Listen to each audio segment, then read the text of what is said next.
Welcome to our latest coverage on the world of royalty and celebrity. This year has been filled with some surprising developments, especially regarding Meghan Markle and Prince Harry. Recent reports suggest that Meghan is feeling the absence of her former PR team, Sunshine Sachs, quite acutely. Her approach, often described as narcissistic, doesn't necessarily paint her as villainous, but rather as someone whose impact, for better or worse, keeps expanding. The Sussexes, as Meghan and Harry are popularly known, seem to be driven not by ego, but rather by a strong sense of self and their perceived place in the world. It's not about flattery with them, it's more about acknowledging their status. However, challenging this status can lead to significant backlash. A telling instance occurred back in August 2022. Their staff, seemingly committed to long-term contracts, started leaving within 4 months, including the Sunshine Sachs team. This departure raises questions about what might have transpired behind the scenes. Another intriguing aspect of their lives is Harry's interaction with social media. According to the book Finding Freedom, Harry reportedly spent an average of 2 hours daily engaging in what could be termed as hate-watching or reading negative content about himself online. This habit reportedly led to intense frustration, at times resulting in Harry damaging the office space they used for broadcasting. An anecdote involving Harry's interview with a black leader adds another layer to this. Harry was constantly looking off-screen during a Zoom call, leading to criticism from an observer who suggested a better setup for reading the teleprompter. This individual bluntly called Harry an idiot, elaborating on the reasons for such a harsh judgment. Finally, there's a mention of Telegram, an app used by some as a social media platform, known for its heightened privacy features. Its role and impact in the context of the Sussexes, however, remains somewhat unclear and mysterious. In the complex world of Meghan Markle and Prince Harry, there are always new developments that catch our attention. One of the recent revelations involves the use of the messaging app Telegram by their staff. Interestingly, it's been reported that their team frequented boards aimed at those working for narcissistic bosses, seeking advice on how to manage and even manipulate their employers, including securing lucrative severance deals. One strategy allegedly used was incorporating lengthy notice periods into contracts, enabling staff to negotiate substantial payoffs. This tactic might explain reports from last October about Meghan and Harry's dwindling influence in certain areas, possibly a strategic move by their employees. Now, looking at the financial side of things, it's becoming increasingly clear that the Sussexes' finances might not be as robust as previously thought. For years, there have been whispers about their financial stability, and now those whispers are growing louder. Their expenses are enormous: $7.5 million annually on PR, $8.2 million on security, which includes a comprehensive package covering transportation across the US, and a whopping $8.5 million on legal fees. Add to that the costs of personal staff, travel, and taxes, and it's a hefty sum. Their deal with Netflix is another topic of interest. Contrary to popular belief, they haven't received the rumored $80 million upfront. Instead, they're earning producer fees for individual projects. These fees, however, also have to cover staff salaries, which are part of the development costs borne by Netflix. This arrangement sheds light on the complexities of their financial agreements and the challenges they face in managing their expenditures. Diving into the financial labyrinth of Meghan and Harry's lifestyle, it's becoming increasingly apparent that their expenditures are astronomically high. To sustain their current way of life, they would need to rake in around $45 million annually. However, a look at their accounts reveals a different story. Over 18 months, they've managed to generate just $9.8 million, excluding the revenue from book deals. This gap between income and expenditure might explain the recent exodus of their staff and the decision by their PR firm, Sunshine Sachs, to part ways. The couple's approach to security also raises questions. Despite claims of feeling threatened, Harry was seen participating in public events, like a 4th of July celebration in the US, seemingly unconcerned about his safety. They've now switched to on-demand security services, costing around $1,800 per day. Harry's lawsuit for the right to pay for UK security seems to be more about the privilege and status it brings, a luxury even Hollywood's elite can't purchase. Meghan's travel preferences further highlight their lavish spending habits. She reportedly opts for private jets, shunning even first-class commercial flights. However, financial constraints are now forcing Harry to travel in first class,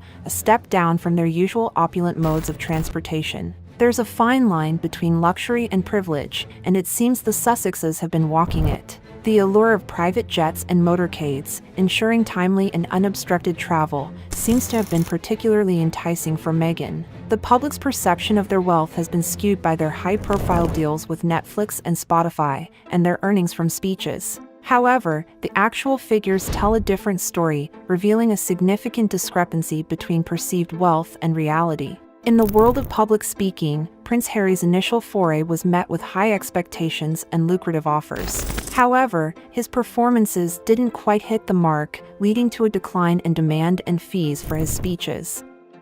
For context, while someone like Obama can command $1 million per speech, Harry's earning potential in this arena has diminished significantly. Drawing a parallel, let's delve into some aspects of Obama's tenure. Controversial decisions, like the push for the F-35 fighter jet program, the most expensive military program in history, have left their mark. This move was more costly than the entire military expenditure of the UK throughout its history. Additionally, there was a notable shift in political contributions during Obama's presidency, with the Democrats receiving more funding from the military-industrial complex than the Republicans, a notable change in traditional political patterns. This segue into U.S. political dynamics brings us to Meghan Markle's apparent interest in this sphere. A curious pattern emerges when looking at the movement of politicians, especially concerning Canada. Canada, known for its charm, also presents an interesting advantage for those seeking privacy from the likes of the FBI and U.S. courts.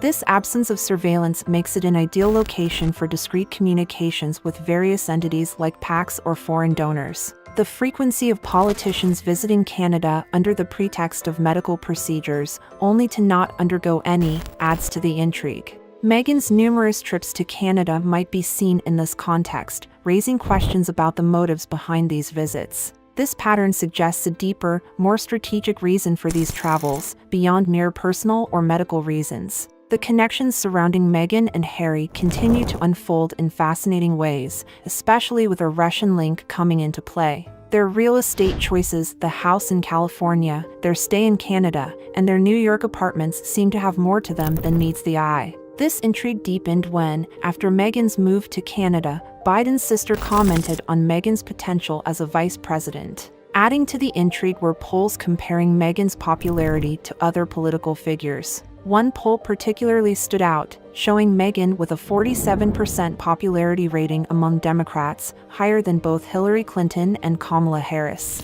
A follow-up poll introduced a fictional candidate, Kathy Richardson, described as a self-made millionaire with philanthropic interests.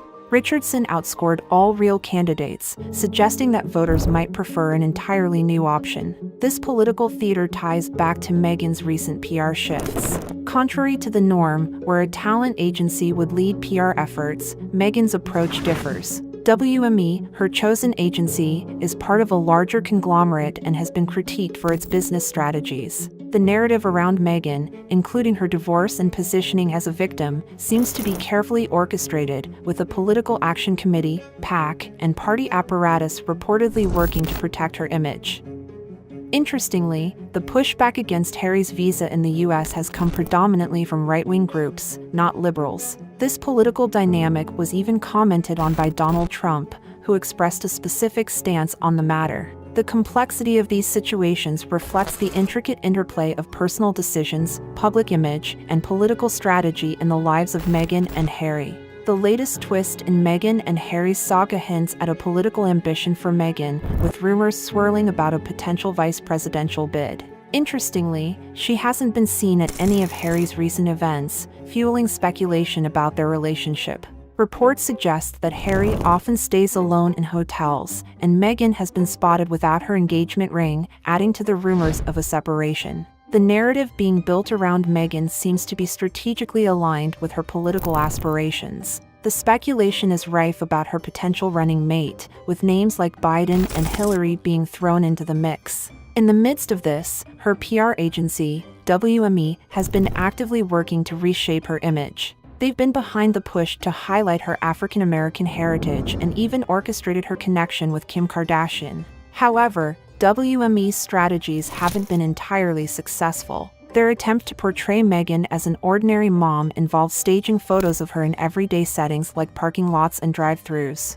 Despite these efforts, her popularity hasn't seen the desired uptick. In fact, polls have shown her trailing behind figures like Hillary Clinton and Kamala Harris. In a bid to reverse this trend, Meghan made a surprise appearance at the Invictus Games with Harry. This move seemed to temporarily boost her public image. Following this, the couple attended a charity event hosted by Kevin Costner, aiming for high-profile interactions with celebrities like Oprah and Ellen. While they did manage some noteworthy encounters, the event didn't quite yield the expected dividends in terms of bolstering Meghan's public standing. This ongoing strategy to navigate the complex terrain of public perception and political ambition continues to unfold in intriguing ways. The recent events in Meghan and Harry's life seem to be a blend of high society and high stakes. At a star-studded event, where tables were priced at a staggering $12,000 and VIP tables at $200,000, their presence was a gamble in the celebrity status game.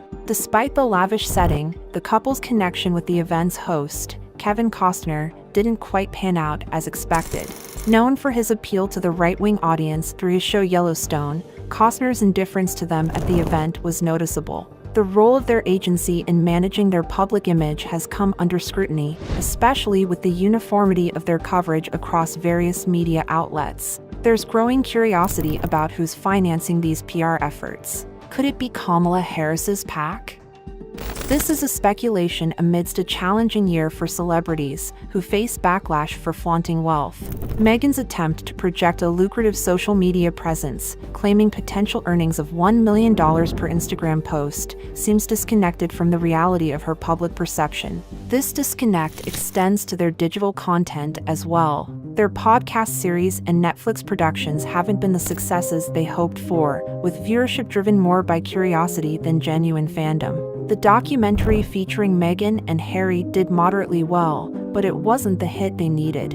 Now, there are rumblings about using Meghan's father, Thomas Markle, in their narrative again, which might not be in his best interest. Amidst these developments, there's speculation about an impending announcement of their divorce, possibly timed to coincide with political events. However, in a surprising turn, Meghan appears to be shifting gears, potentially delaying any such news. She seems to be re-embracing the role of a devoted wife, a move that might be influenced by her desire to reconnect with her family, including Thomas Markle. Currently, Meghan finds herself in a challenging situation, seemingly isolated and reliant on her PR agency to maintain her public image. This phase in her life appears to be one of reevaluation and strategy, as she navigates the complexities of her personal and public life. As we delve deeper into the whirlwind of rumors and speculations surrounding Meghan Markle, the political angle becomes more intriguing. If Hillary Clinton decides to run for president, replacing Biden,